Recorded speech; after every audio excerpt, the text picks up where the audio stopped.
Waiter को coffee लाने का ऑर्डर देने के बाद सुमित ने अंकिता से अचानक पूछा, मेरे साथ 3-4 दिन के लिए मनाली घूमने चलोगी? तुम पहले कभी मनाली गए हो? नहीं? तो उस खूबसूरत जगह पहली बार अपनी पत्नी के साथ जाना। तब तो तुम ही मेरी पत्नी बनने को राजी हो जाओ, क्योंकि मैं वहां तुम्हारे साथ ही जाना चाहता हूँ। यार, एकदम से जज्बाती होकर शादी करने का फैसला किसी को नहीं करना चाहिए। सुमित उसका हाथ पकड़कर उत्साहित लहजे में बोला, देखो, तुम्हारा साथ मुझे इतनी खुशी देता है कि वक्त के गुजरने का पता ही नहीं चलता। ये गारंटी मेरी रही कि हम शादी करके बहुत खुश रहेंगे। उसके उत्साह से प्रभावित हुए बिना अंकिता संजीदा लहजे में बोली, शादी के लिए हाँ या न करने से पहले मैं तुम्हें आज अपनी पर्सनल लाइफ के बारे में कुछ बातें बताना चाहती हूँ। सुमित आत्मविश्वास से भरी आवाज में बोला, तुम जो बताओगी उससे मेरे फैसले पर कोई असर पड़ने वाला नहीं है। फिर भी तुम मेरी बात सुनो। जब मैं 15 साल की थी, तब मेरे मम्मी पापा के बीच तलाक हो गया था। दोनों के स्वभाव में जमीन आसमान का अंतर होने के कारण उनके बीच रात दिन झगड़े होते थे।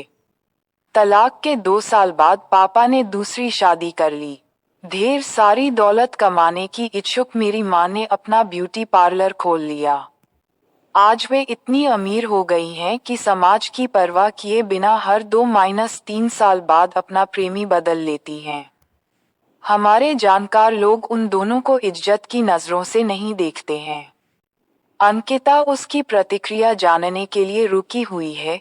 ये देखकर सुमित ने गंभीर लहजे में जवाब दिया, मैं मानता हूँ कि हर इंसान को अपने हिसाब से अपनी जिंदगी के फैसले करने का अधिकार होना ही चाहिए।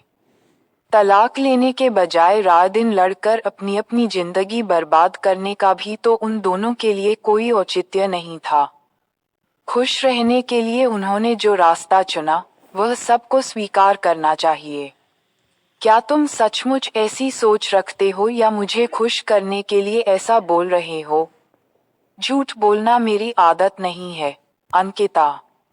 गुड, तो फिर शादी की बात आगे बढ़ाते हुए कॉफी पीने के बाद मैं तुम्हें अपनी मम्मी से मिलाने ले चलती हूँ।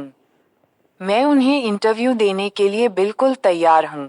सुमित बोला तो उसकी आंखों में उभरे प्रसन्नता के भाव पढ़कर अंकिता खुद को मुस्कुराने से नहीं रोक पाए।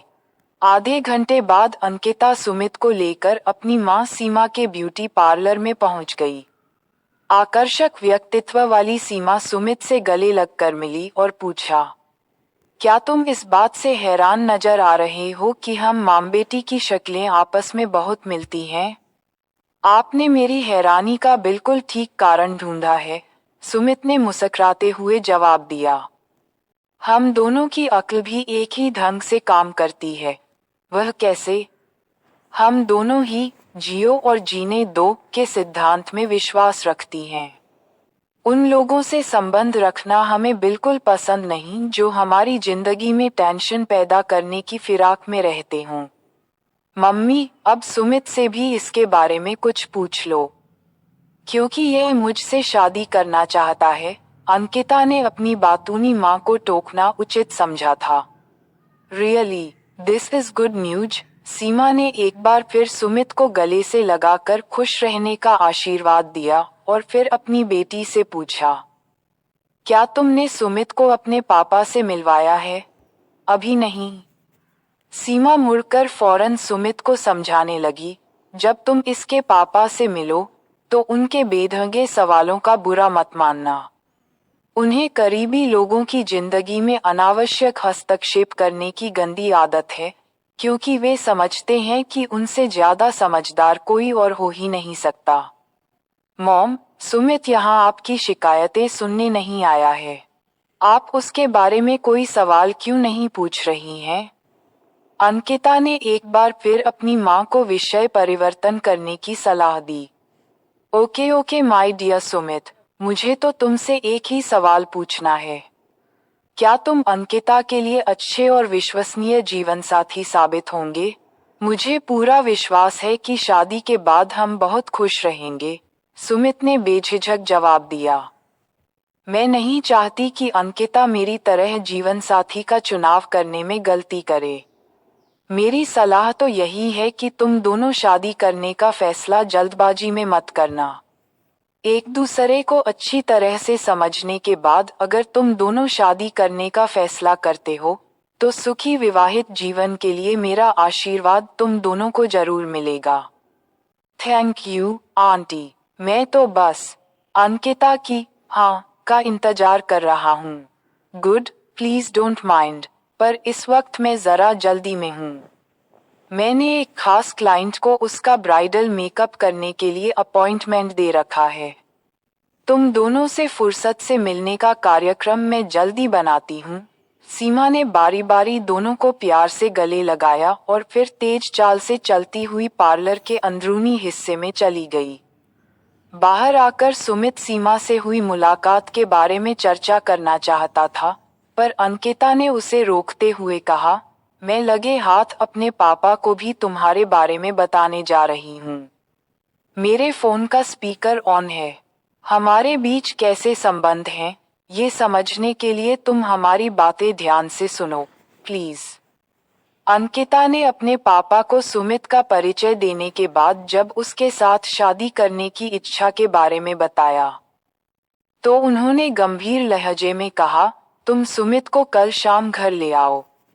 जरा सोच समझ कर हमें घर आने का न्योता दो पापा। आप मेरी जिंदगी में दिलचस्पी ले रहे हैं, ये देखकर आपकी दूसरी वाइफ नाराज तो नहीं होंगी ना। अंकिता के व्यंग्य से तिलमिलाए उसके पापा ने भी तीखे लहजे में कहा, तुम बिल्कुल अपनी माँ जैसी बददिमाग हो गई हो और उसी के जैसे वाहियात लहजे में बातें भी करती हो। पिता होने के नाते मैं तुमसे दूर नहीं हो सकता, वरना तुम्हारा बात करने का ढंग मुझे बिल्कुल पसंद नहीं है। आप दूर जाने की बात मत करिए, क्योंकि आपकी सेकंड वाइफ ने आपको मुझसे पहले ही बहुत दूर कर दिया है। देखो, ये चेतावनी मैं तुम्हें अभी दे रहा हूँ कि कल शाम तुम उसके साथ तमीज से पेश। मैं कल आपके घर नहीं आ रही हूँ। सुमित को किसी और दिन आपके ऑफिस ले आऊंगी। तुम बहुत ज्यादा जिद्दी और बददिमा होती जा रही हो। थैंक यू एंड बाय पापा। चिड़े अंदाज में ऐसा कहकर अंकिता ने फोन काट दिया था। अपने मूड को ठीक करने के लिए अंकिता ने पहले कुछ गहरी सांसें लीं और फिर सुमित से पूछा, अब बताओ कि तुम्हें मेरे माता पिता कैसे लगे? क्या राय बनाई है तुमने उन दोनों के बारे में? अंकिता, मुझे उन दोनों के बारे में कोई भी राय बनाने की जरूरत महसूस नहीं हो रही है। तुम्हें उनसे जुड़कर रहना ही है और मैं उनके साथ हमेशा इज्जत से पेश आता रहूंगा। सुमित ने उसे अपनी राय बता दी। उसका जवाब सुन अंकिता खुश होकर बोली, तुम तो शायद दुनिया के सबसे ज्यादा समझदार इंसान निकलोगे। मुझे विश्वास होने लगा है कि हम शादी करके खुश रह सकेंगे। पर क्या? पर फिर भी मैं चाहूंगी कि तुम अपना फाइनल जवाब मुझे कल दो। ओके, कल कब और कहाँ मिलोगी?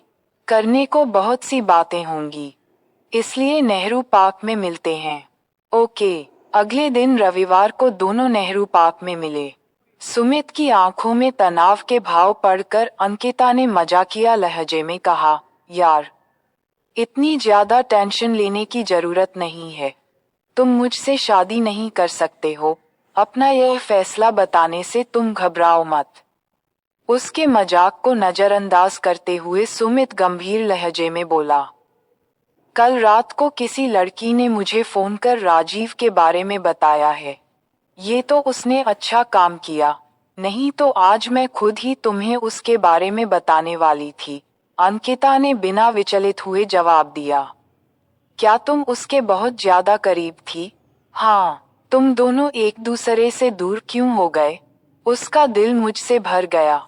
उसके जीवन में दूसरी लड़की आ गई थी। क्या तुम उसके साथ शिमला घूमने गई थी? हाँ। क्या तुम वहाँ उसके साथ एक ही कमरे में रुकी थी? उसकी आंखों में देखते हुए अंकिता ने दृढ़ लहजे में जवाब दिया। रुके तो हम अलग अलग कमरों में थे, पर मैंने 2 रातें उसके कमरे में ही गुजारी थीं। उसका जवाब सुनकर सुमित को एकदम झटका लगा। अपने आंतरिक तनाव से परेशान हो वह दोनों हाथों से अपनी कनपटियां मसलने लगा। मैं तुमसे इस वक्त झूठ नहीं बोलूंगी सुमित, क्योंकि तुमसे अपने भावी जीवनसाथी से अपने अतीत को छिपाकर रखना बहुत गलत होगा। मेरी समझ में नहीं आ रहा है कि मैं क्या कहूँ। मैं तुम्हें बहुत चाहता हूँ, तुमसे शादी करना चाहता हूँ, पर मैं अच्छी तरह से समझ सकती हूँ कि तुम्हारे मन में इस वक्त क्या चल रहा है, सुमित। अच्छा यही रहेगा कि इस मामले में तुम पहले मेरी बात ध्यान से सुनो। मैं खुद नहीं चाहती हूँ कि तुम जल्दबाजी में मुझसे शादी करने का फैसला करो। बहुत दुखी और परेशान नजर आ रहे सुमित ने अपना सारा ध्यान अंकिता पर केंद्रित कर दिया। अंकिता ने उसकी आंखों में देखते हुए गंभीर लहजे में बोलना शुरू किया। राजीव मुझसे बहुत प्रेम करने का दम भरता था और मैं उसके ऊपर आंख मूंद कर विश्वास करती थी। इसीलिए जब उसने जोर डाला तो मैं न उसके साथ शिमला जाने से इनकार कर सकी और न ही कमरे में रात गुजारने से।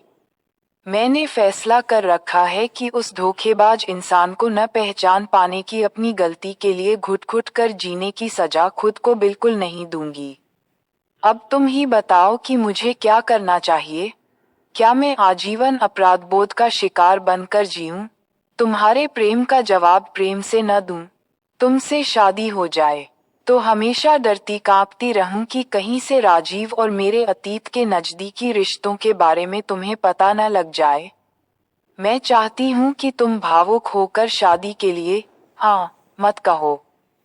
तुम्हें राजीव के बारे में पता है, मेरे माता पिता के तलाक, उनकी जीवन शैली और उनके मेरे तनाव भरे रिश्तों की जानकारी अब तुम्हें है।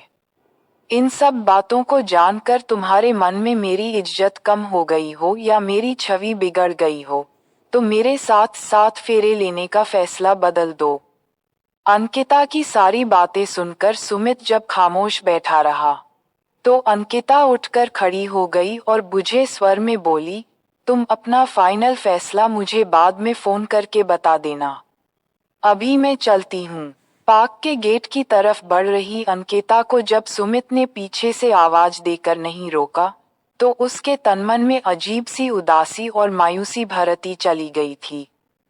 आंखों से बह रही अविरल अश्रुधारा को रोकने की नाकामयाब कोशिश करते हुए जब वह ऑटो रिक्शा में बैठने जा रही थी, तभी सुमित ने पीछे से आकर उसका हाथ पकड़ लिया।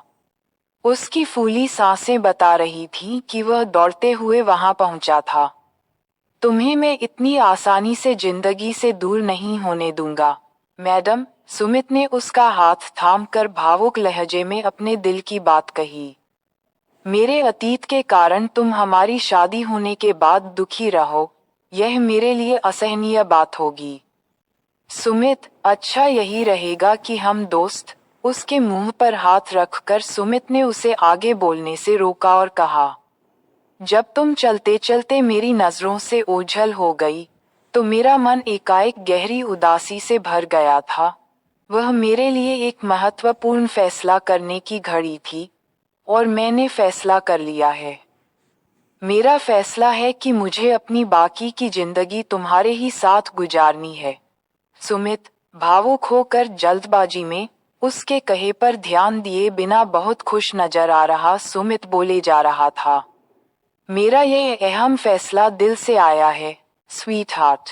अतीत में किसी और के साथ बने सेक्स संबंध को हमारे आज के प्यार से ज्यादा महत्व देने की मूर्ता मैं नहीं दिखाऊंगा। Will you marry me? पर अब ज्यादा भाव मत खाओ और फटाफट हाँ कर दो, माई लव। सुमित ने अपनी बाहें फैला दी। हाँ, माई लव, खुशी से कांप रही आवाज में अपनी रजामंदी प्रकट करने के बाद अंकिता सुमित की बाहों के मजबूत घेरे में कैद हो गई।